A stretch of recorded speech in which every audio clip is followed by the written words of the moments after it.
Welcome to the May 18th, 2020 meeting of the Pacifica Planning Commission. Before we get started, I'm going to, in light of the manner in which we're conducting the meeting, I'm going to read some information for those who are observing and those of us present. And as you can see, the meeting is being conducted pursuant to the provisions of the Governor's Executive Order N2520 and N3920, which suspends certain requirements of the Brown Act and pursuant to the orders of the Health Officer of San Mateo County. And as this meeting is necessary so that the city can conduct necessary business, it is permitted to conduct under the orders as essential government functions. Commissioners, the Assistant City Attorney, and city staff essential to the meeting will be video teleconferencing into the meeting, and there will be no physical location open to the public.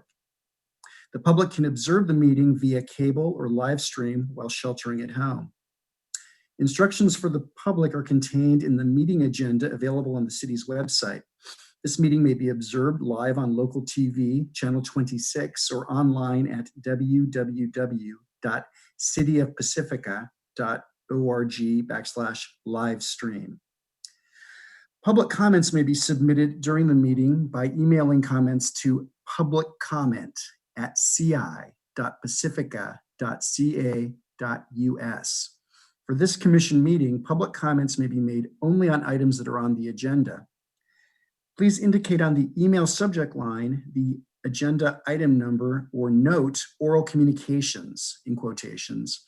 And in the email content, provide your full name, meeting date, agenda item number, or oral communication, and specify whether you would like your comments read into the record during the meeting. Comments should be limited to comply with a 3-minute time limitation. The total duration of all public comments for each agenda item, including oral communications, will be limited to 30 minutes or subject to my discretion. Your entire electronic comment may not be read into the record due to time limitations imposed, and comments expressing similar positions may be summarized or abridged to provide for a greater number of individual comments, but your written comments will become part of the record and will be available for public inspection. With that preliminary information put out there, I'd like to ask that we go ahead and take a roll call of commissioners present. Commissioner Berman. Present. Commissioner Bigstick. Present. Commissioner Godwin. Present. Commissioner Hauser. Present. Commissioner Leal. Present. Commissioner Niblin. Present. Thank you. Commissioner Leal, could you salute to the flag, please? Sure. I pledge allegiance to the flag of the United States of America and to the republic for which it stands, one nation, under God, indivisible, with liberty and justice for all. Thank you, Commissioner Leal. We'll move on then to administrative business. And the first item of administrative business is approval of the order of agenda. We'll need a motion to approve the order of agenda. Is there someone to make a motion? Commissioner Berman. I move that we approve the order of agenda. Thank you. Commissioner Berman has moved. Commissioner Hauser. His second. Great. We have a motion. We have a second. And owing to the nature of the meeting, we're going to do all votes tonight by roll call vote. So I'll ask staff to assist us with the roll call vote. Commissioner Berman. Yes. Commissioner Bigstick. Yes. Commissioner Godwin. Yes. Commissioner Hauser. Yes. Commissioner Leal. Yes. Commissioner Niblin. Yes. The motion passes 6 votes in favor, none opposed. Thank you. So we've approved the order of agenda, and that takes us then to approval of minutes, of which there are none, so we'll skip over that item. I'll ask that staff confirm that we don't need to designate a liaison to the city council meeting.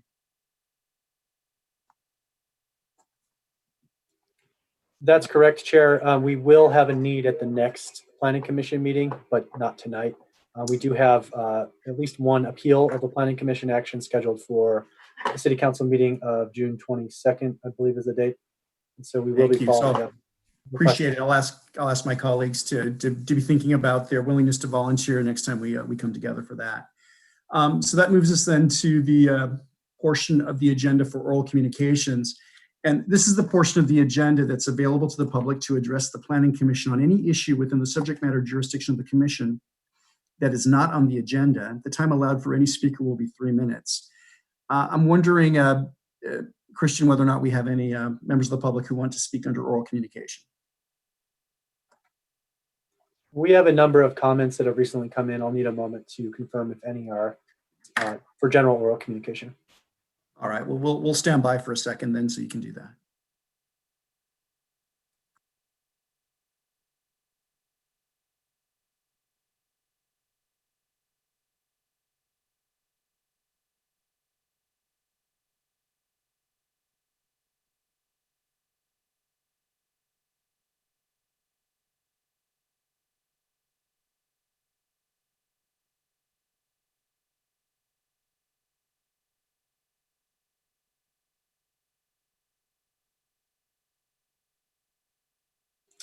Chair, it does not look like there are any general public comments for oral communications. Thank you, Mr. Murdoch. So we'll move then to continued public hearings. The first item under continued public hearings is file number 2019-20, Cannabis Activity Permit CAP 1319 and Parking Exception PE 78920, filed by West Manor LLC for establishment of a cannabis manufacturing operation located at 901 Palmetto Avenue, Unit B, Assessor's Parcel Number 009244010. The recommended CEQA action on this item is a Class 1 categorical exemption, CEQA Guidelines Section 15301. And staff's recommended action is that we approve this item as conditioned. I'll go ahead and ask for a staff report then.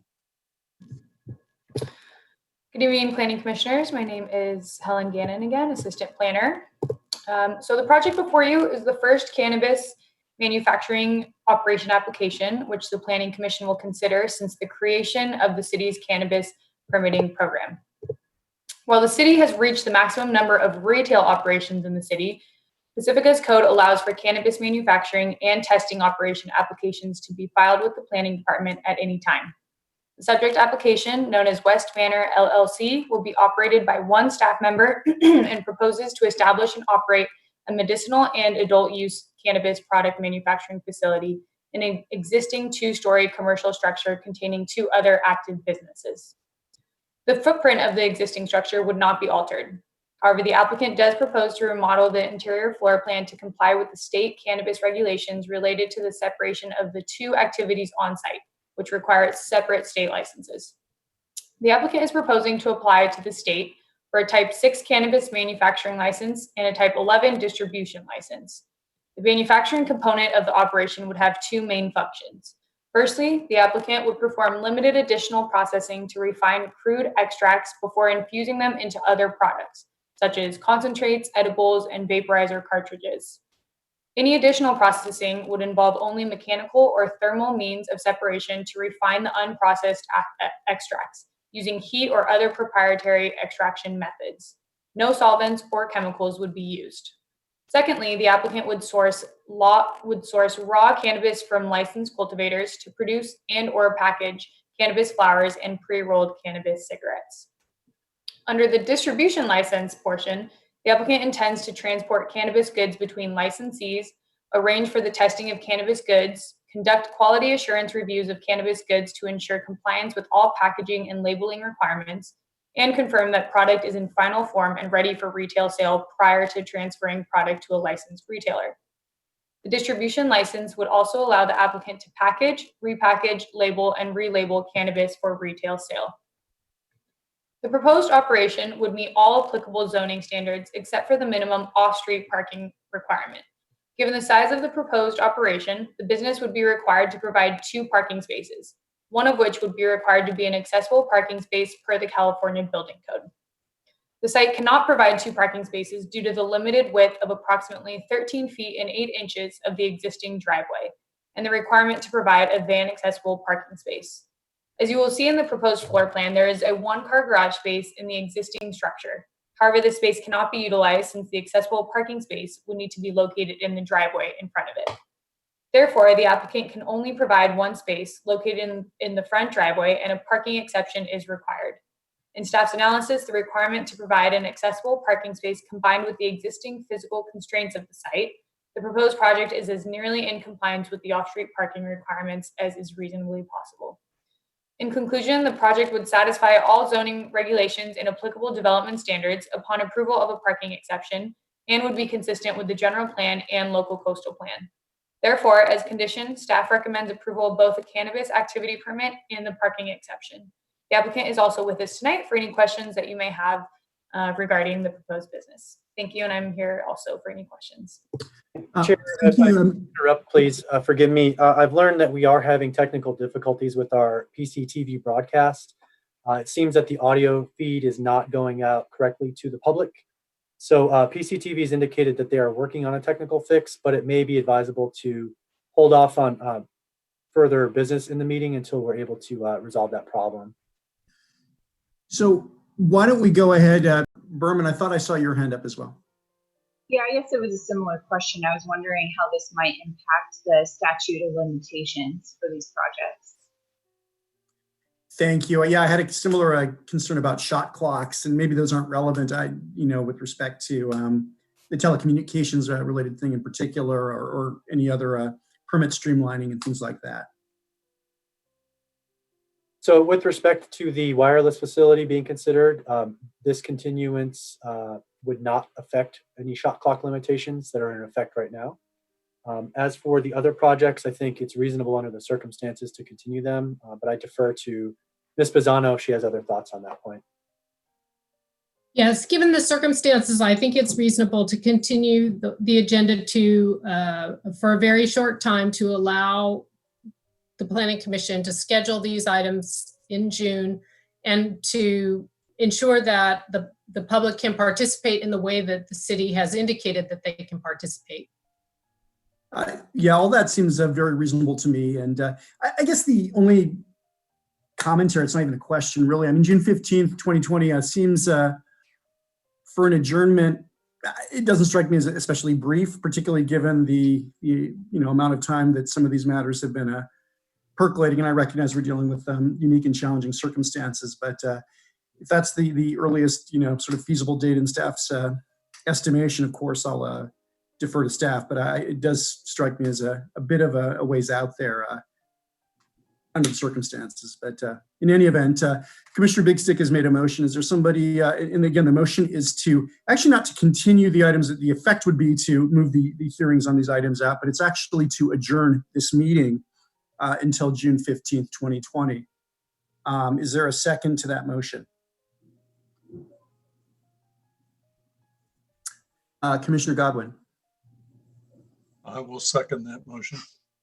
Okay, so we have a motion to, again, to adjourn the meeting to June 15th of 2020 by Commissioner Big Stick. Commissioner Godwin has seconded. We'll ask for a roll call vote, please. Commissioner Berman. Yes. Commissioner Big Stick. Yes. Commissioner Godwin. Yes. Commissioner Hauser. Yes. Commissioner Leal. Yes. Commissioner Niblin. Yes. The motion passes 6 votes in favor, none opposed.